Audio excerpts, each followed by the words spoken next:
కొంతమంది మిత్రులు అన్నారు, అన్న మీరు బాధితుల తరపున కొట్లాడాలి. అదే ఇక్కడ బాధితులే లేదన్నా, 20 రోజుల నుంచి చూస్తా ఉన్నాం, బాధితులే లేదు. కానీ కొంతమంది మా ప్రజల నాయకులే మా జాతి పరువు తీసుకున్నారు. అదేవిధంగా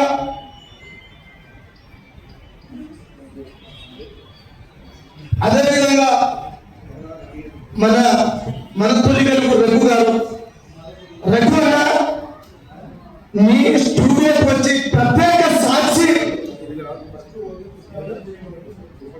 మధుతో పాటు తిరిగిన వ్యక్తి అని మనం అనుకున్న వ్యక్తి బిఆర్ఎస్ పార్టీ ఇస్లామాబాద్ అభిషేక్ మీ దగ్గరికి వచ్చి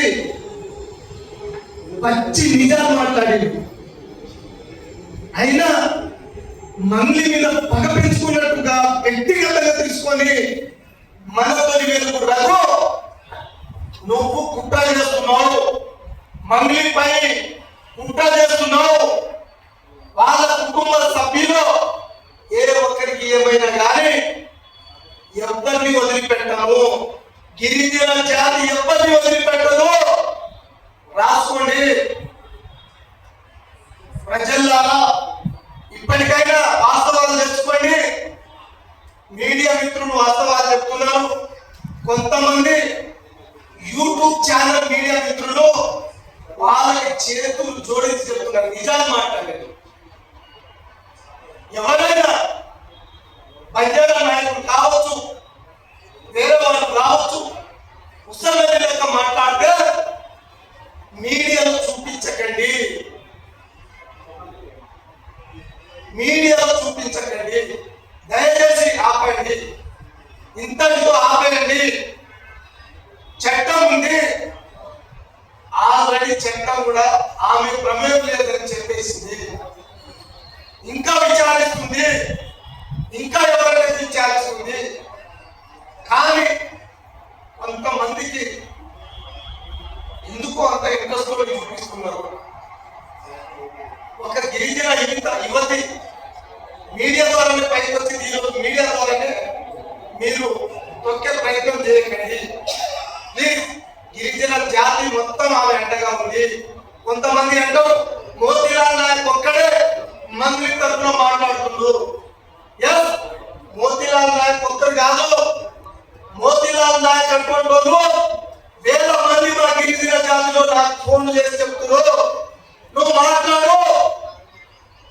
జాతి వచ్చిన కొట్లాడే వ్యక్తి, ఏ పార్టీకి సంబంధం లేని వ్యక్తి, నువ్వు మాట్లాడు. దమ్ముంటే ఆ సుద్దపుస చెప్తున్న సంపత్కి జనసేన పార్టీ నువ్వు రాజీనామా చేసి ఇదే మన గిరిజన పెద్దల సమక్షంలో ఆ యూనివర్సిటీలో కూర్చుందాం. రా, నీ తరఫున నువ్వు రా బిడ్డ, మాట్లాడదాం. ఎందుకంటే ఇట్లా చేస్తున్నావు, వ్యక్తిగతంగా మళ్ళీ ఎందుకు టార్గెట్ చేస్తున్నావు? ఒక్క చిన్న ఫోన్ వస్తే నువ్వు మీడియా ముందు పెట్టేస్తున్నావు. ఏం రా నాయన, నీకంతా ఎందుకు ఇంట్రెస్ట్ ఉంది? అరే మమ్మల్ని నాతోటి అబద్ధం ఆడింది, ఇట్లా చిట్కేసి మాట్లాడతావు, అడుగుతావు. ఆ ముక్కులో సీము కాకుందో మరి ఏమో డుస్తూ అనుకుంటా, మరి ఆమెకి భయప్రాంతం చేస్తున్నావో, మరి ఆ ముక్కుతోటి ఆ మీడియా లోపలి కొట్టున్నావో తెలుస్తలేదు.